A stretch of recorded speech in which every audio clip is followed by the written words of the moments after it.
Welcome to the great institute. ఇంటర్తో రైల్వేలో TC ఉద్యోగం సాధించడం ఎలా అనే విషయాన్ని ఈ వీడియో ద్వారా క్లియర్గా చూద్దాము. టీసీ ఉద్యోగము ఆర్ఆర్బి బోర్డు ద్వారా, డిపార్ట్మెంటల్ టెస్ట్ ద్వారా అండ్ ప్రమోషన్ కోటా ద్వారా ఎలా పొందవచ్చు అనే విషయాన్ని ఈ వీడియో ద్వారా క్లియర్గా చూద్దాము. ఇక టీసీ ఉద్యోగానికి కావాల్సినటువంటి విద్యార్హతలు ఏమిటి, ఏజ్ లిమిట్, ఎగ్జామ్ ప్రాసెస్ ఎలా ఉంటుంది, మెడికల్ స్టాండర్డ్ ఏ విధంగా ఉంటుంది, దీని యొక్క శాలరీస్ ఏ విధంగా ఉంటాయి అండ్ ప్రమోషన్స్ ఏ విధంగా ఉంటాయి అనే విషయాన్ని చూద్దాము. ఇక టీసీ ఉద్యోగం పొందిన తర్వాత రైల్వేలో వచ్చేటువంటి ప్రమోషన్స్ ఏ విధంగా ఉంటాయనే విషయాన్ని కూడా ఈ వీడియో ద్వారా క్లియర్గా చూద్దాము. ఇక రైల్వేలో టీసీ ఉద్యోగాన్ని ఆర్ఆర్బి బోర్డు ద్వారా, డిపార్ట్మెంటల్ టెస్ట్ ద్వారా అండ్ ప్రమోషన్ కోటా బేస్ చేసుకొని ఫిలప్ చేస్తారు. ఆర్ఆర్బి బోర్డు ద్వారా 50% ఆఫ్ ద వేకెన్సీస్ అన్ని కూడా డైరెక్ట్ రిక్రూట్మెంట్ ప్రాసెస్ జరుగుతూ ఉంటుంది. డిపార్ట్మెంటల్ టెస్ట్ ద్వారా 17% ఆఫ్ ద పోస్టులన్నీ కూడా ఫిలప్ చేస్తారు అండ్ 33% ఆఫ్ ద పోస్టెస్ అన్ని కూడా based on the promotion quota base చేసుకొని రైల్వేలో టీసీ ఉద్యోగాలను ఫిలప్ చేస్తారు. జనరల్ గా మన వాడుక భాషలో టీసీ అనగానే టికెట్ కలెక్టర్ గా పిలుస్తాము, కానీ రైల్వేలో వచ్చే వరకు రైల్వే భాషలో టీఈ టికెట్ ఎగ్జామినర్ గా పిలుస్తారు and TTE train ticket examiner గా పిలుస్తారు.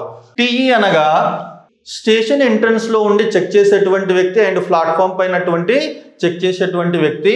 అలానే టీటీఈ అనే అతను ట్రైన్ టికెట్ ఎగ్జామినర్, స్టేషన్ లో కాకుండా ట్రైన్ లో ఉండి ట్రైన్ లో ఉన్నటువంటి టీసీని టీటీఈగా పిలుస్తారు. ఇక మనకు రైల్వేలో ఉన్నటువంటి commercial clerk, TC and ECRC enquiry cum reservation clerk, ఈ 3 పోస్టులను కలిపి ఇప్పుడు మెర్జ్ చేసి కమర్షియల్ కమ్ టికెట్ క్లర్క్ గా పిలుస్తారు.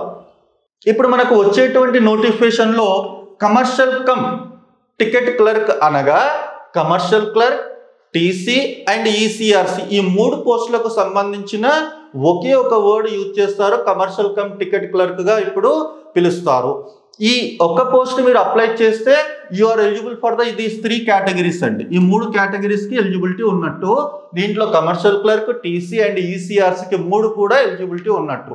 మీరు టీసీ ఉద్యోగం సాధించడానికి అప్లై చేయాల్సినటువంటి పోస్ట్ ఏంటి అని అంటే మనకు నోటిఫికేషన్ లో ఇచ్చేటువంటి కమర్షియల్ కమ్ టికెట్ క్లర్క్ కు మాత్రమే అప్లై చేయాల్సి ఉంటుంది. ఇన్ కేసు ఈ పోస్ట్ కు అప్లై చేస్తే you are eligible for the TC, commercial clerk and ECRC enquiry cum reservation clerk ఈ 3 పోస్టులకు కూడా ఎలిజిబిలిటీ ఉన్నట్టు మీనింగ్. ఇక మనకు ఆర్ఆర్బి బోర్డు ద్వారా టీసీ ఉద్యోగం ఎలా రిక్రూట్మెంట్ ప్రాసెస్ జరుగుతుందనే విషయాన్ని చూద్దాము. ఆర్ఆర్బి బోర్డు వాళ్ళు మనకి ఎన్టీపీసీ నోటిఫికేషన్ ఇష్యూ చేస్తారు. ఎన్టీపీసీలో based on the degree and inter base చేసుకొని వచ్చేటువంటి పోస్టుల్లో మనకి ఇంటర్మీడియట్ బేస్ చేసుకొని వచ్చేటువంటి పోస్టు టీసీ అండి. సో ఆర్ఆర్బి బోర్డు ద్వారా టీసీ ఉద్యోగానికి సంబంధించిన నోటిఫికేషన్ రిలీజ్ చేస్తారు. టీసీ ఉద్యోగానికి కావాల్సినటువంటి ఎడ్యుకేషన్ క్వాలిఫికేషన్ ఏంటి అంటే ఇంటర్మీడియట్ ఉండాలి 10+2. ఇంటర్లో ఏదైనా సబ్జెక్ట్స్ ఉండవచ్చు, 10+2 ఉండాలి క్వాలిఫికేషన్. దీని యొక్క ఏజ్ లిమిట్ ఏంటి అంటే అన్రిజర్వ్డ్ 18 to 30 ఇయర్స్ ఉండాలి. ఓబీసీ వాళ్ళకైతే +3 ఇయర్స్ ఎక్స్టెన్షన్ ఉంటుంది age relaxation and SC ST వారికి అయితే 5 ఇయర్స్ ఏజ్ రిలాక్సేషన్ ఉంటుంది. ఇక మనకు based on the Covid situation base చేసుకొని ఇప్పుడు ఇచ్చేటువంటి ప్రతి నోటిఫికేషన్ లో కూడా +3 ఇయర్స్ ఏజ్ రిలాక్సేషన్ ఇస్తున్నారు. ఇది మనకు నోటిఫికేషన్ లో క్లియర్ గా మెన్షన్ చేస్తారు. మనకు ఏజ్ లిమిట్ అనేది as on January 1st and July 1st base చేసుకొని మాత్రమే ఉంటాయి. ఇది మనకు నోటిఫికేషన్ లో క్లియర్ గా మెన్షన్ చేస్తారు. ఇక మనకు ఈ టీసీ ఉద్యోగం అనేది it is related to the commercial department. మనకు టీసీ ఉద్యోగం అనేది కమర్షియల్ డిపార్ట్మెంట్ కి సంబంధించింది అండ్ దీని యొక్క లెవెల్ ఆఫ్ పోస్ట్ ఏంటి అని అంటే లెవెల్ 3 పోస్ట్ కు సంబంధించింది. ఇక మనకు బేసిక్ పే స్కేల్ ఎలా ఉంటుంది అంటే 21,700 రూపీస్ ఉంటుంది. Only basic pay scale. మనకు TA, DA, HRA allowances base చేసుకొని will get the more salaries. ఇక టీసీ ఎగ్జామ్ ప్రాసెస్ ఎలా ఉంటుందంటే they will conduct the CBT1 and CBT2. CBT1 నుంచి CBT2కి వచ్చేసి 1:20 మెంబర్స్ తీసుకుంటారు. నెక్స్ట్ వచ్చేసి డాక్యుమెంట్ వెరిఫికేషన్ ఉంటుంది. దాని తర్వాత మెడికల్ టెస్ట్ కండక్ట్ చేస్తారు. మెడికల్ టెస్ట్ అనేది B2 స్టాండర్డ్ ఉండాల్సి ఉంటుంది. ఇక next one selection process. Exam process ఎలా ఉంటుంది అని అంటే మనకు CBT1 ఎగ్జామ్ కండక్ట్ చేస్తారు. CBT1 లో వచ్చే వరకు they will give the 90 minutes time and 100 bits ఇస్తాడు. ఇట్ మీన్స్ 100 క్వశ్చన్స్ ఇస్తాడు. ఇక దీంట్లో వచ్చేసి అర్థమెటిక్ అండ్ మ్యాథమెటిక్స్ రిలేటెడ్ గా 30 బిట్స్ ఉంటాయి.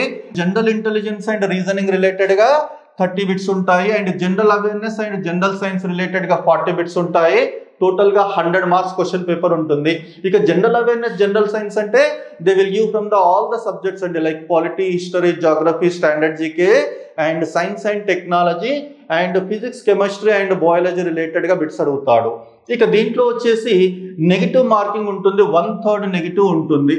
ఇంకా CBT 1 నుంచి నెక్స్ట్ CBT 2 వచ్చే వరకు CBT 2లో కూడా they will give the 90 minutes but they will give the 120 questions అండి. ఈ 120 క్వశ్చన్స్ లో 35 bits from the arithmetic and mathematics, next 35 questions వచ్చేసి general intelligence and reasoning related గా బిట్స్ ఉంటాయి. At the same time 50 questions వచ్చే వరకు general awareness and general science లో నుంచి బిట్స్ ఉంటాయి. ఇక టోటల్ గా 120 క్వశ్చన్స్ 90 minutes టైం ఇస్తారు. ఇక దీంట్లో కూడా మనకు 1/3 నెగిటివ్ ఉంటుంది. 3 క్వశ్చన్స్ ఇన్ కేసు మీరు రాంగ్ చేస్తే మీకు వచ్చినటువంటి మార్కుల్లో నుంచి 1 మార్క్ కట్ చేస్తారు. ఇక టీసీ ఉద్యోగానికి సంబంధించిన మెడికల్ స్టాండర్డ్ ఏంటి అంటే it is the B2 medical standard ఉండాలా. డిస్టెన్స్ విజన్ టెస్ట్ వచ్చే వరకు 6/9 ఉండాల్సి ఉంటుంది. Without glasses or with glass ఉన్నా కూడా పర్వాలేదు. ఇక నియర్ విజన్ టెస్ట్ వచ్చే వరకు 0.6 చూస్తారు అండ్ జనరల్ ఫిజికల్ ఫిట్నెస్ కూడా చూస్తారు. ఇక నెక్స్ట్ వచ్చేసి డాక్యుమెంట్ వెరిఫికేషన్. ముందు డాక్యుమెంట్ వెరిఫికేషన్ జరిగిన తర్వాత మెడికల్ టెస్ట్ జరుగుతుంది.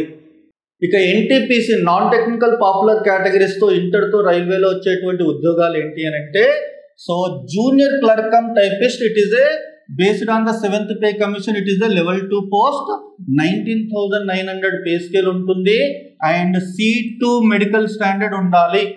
ఇక next category account clerk cum typist it is also level 2 post. దీని యొక్క పే స్కేల్ వచ్చే వరకు 19,900 ఉంటుంది అండ్ మెడికల్ స్టాండర్డ్ వచ్చే వరకు C2 మెడికల్ స్టాండర్డ్ ఉండాలి. ఇక next one junior time keeper it is also level 2 post. దీని యొక్క పే స్కేల్ వచ్చే వరకు 19,900 అండ్ మెడికల్ స్టాండర్డ్ వచ్చే వరకు C2 మెడికల్ స్టాండర్డ్ ఉండాలి. నెక్స్ట్ వన్ ట్రేడ్ క్లర్క్ ఇది కూడా లెవెల్ 2 పోస్ట్. దీని యొక్క పే స్కేల్ వచ్చే వరకు 19,900 and it is medical standard వచ్చే వరకు A3 మెడికల్ స్టాండర్డ్ ఉండాలి. ఇక next one commercial cum ticket clerk ఇది లెవెల్ 3 పోస్ట్ అండ్ దీని యొక్క పే స్కేల్ వచ్చే వరకు 21,700 ఉంటుంది అండ్ మెడికల్ స్టాండర్డ్ వచ్చే వరకు B2 మెడికల్ స్టాండర్డ్. ఇక కమర్షియల్ కమ్ టికెట్ క్లర్క్ లో TC commercial clerk and ECRC enquiry cum reservation clerk ఈ 3 పోస్టులను మెర్జ్ చేసి now it is called as commercial cum ticket clerk. ఇక మనకు NTPC ఇంటర్ బేస్ చేసుకొని వచ్చేటువంటి పోస్టుల్లో వచ్చేటువంటి పోస్ట్ ఏంటంటే కమర్షియల్ కమ్ టికెట్ క్లర్క్. ఈ కమర్షియల్ కమ్ టికెట్ క్లర్క్ ను అప్లై చేస్తే you are eligible for the TC commercial clerk and as well as the ECRC enquiry cum reservation clerk ఈ 3 పోస్టులకు అప్లై చేసినట్టు మీనింగ్. ఇక ప్రమోషన్ కోటా ద్వారా కూడా మనకు TC ఉద్యోగాన్ని సాధించవచ్చు.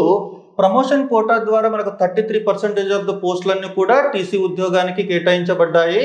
దెన్ ఇక traffic department and commercial department లో ఉన్నటువంటి వీరికి కూడా TC ఉద్యోగాన్ని ప్రమోషన్ కోటా ద్వారా పొందవచ్చు.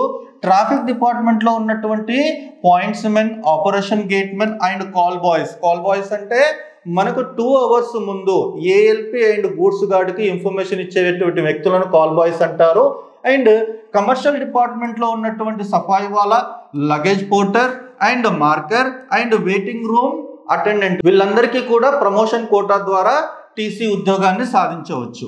ఇక నెక్స్ట్ వచ్చే వరకు డిపార్ట్మెంటల్ టెస్ట్ 17% ఆఫ్ ద పోస్టులన్నీ కూడా మనకు డిపార్ట్మెంటల్ టెస్ట్ ద్వారా ఫిల్అప్ అవుతాయి. డిపార్ట్మెంట్ లో ఉన్నటువంటి వ్యక్తులకు they will give the departmental notification. ఈ డిపార్ట్మెంటల్ టెస్ట్ ద్వారా 17% ఆఫ్ ద TCలను ఫిల్అప్ చేస్తారు. ఇక TC ఉద్యోగం పొందిన తర్వాత వచ్చేటువంటి ప్రమోషన్స్ ఎలా ఉంటాయి అంటే మనకు ఫస్ట్ TE ఆర్ TTEగా సెలెక్ట్ అవుతారు. అంటే TC టికెట్ కలెక్టర్, TE అంటే ticket examiner, train ticket examiner. It is level 3 post గా ముందు అపాయింట్మెంట్ వస్తుంది. దాని తర్వాత ఫర్దర్ సో ఒక 3 to 5 years ఎక్స్పీరియన్స్ తోని they will get the promotion. అది senior ticket examiner and again మళ్ళీ 3 to 4 years or 5 years service తోని డిప్యూటీ చీఫ్ టికెట్ ఇన్స్పెక్టర్ గా లెవెల్ 6 పోస్ట్ కు ప్రమోషన్ పొందుతారు. Next again 3 to 5 years service తోని CTI chief ticket inspector level 7 ఇలా level 7 post కూడా పొందుతారు. ఇది మనకు టీసీ ద్వారా వచ్చేటువంటి ప్రమోషన్స్. ఇక NTPC non technical popular categories లో మనకు ఇంటర్ తో టీసీ నోటిఫికేషన్ అనేది మనకు జూన్ ఆర్ జూలై మంత్ లో నోటిఫికేషన్స్ రిలీజ్ చేస్తారు. మనకు ప్రతి నోటిఫికేషన్ కి సంబంధించి ఒక నోడల్ ఆర్ఆర్బి బోర్డుని నియమిస్తున్నారు. అలానే మనకు ఎన్టీపీసీ నోటిఫికేషన్ సంబంధించి ఆర్ఆర్బి అహ్మదాబాద్ బోర్డు వాళ్ళను నియమించారు.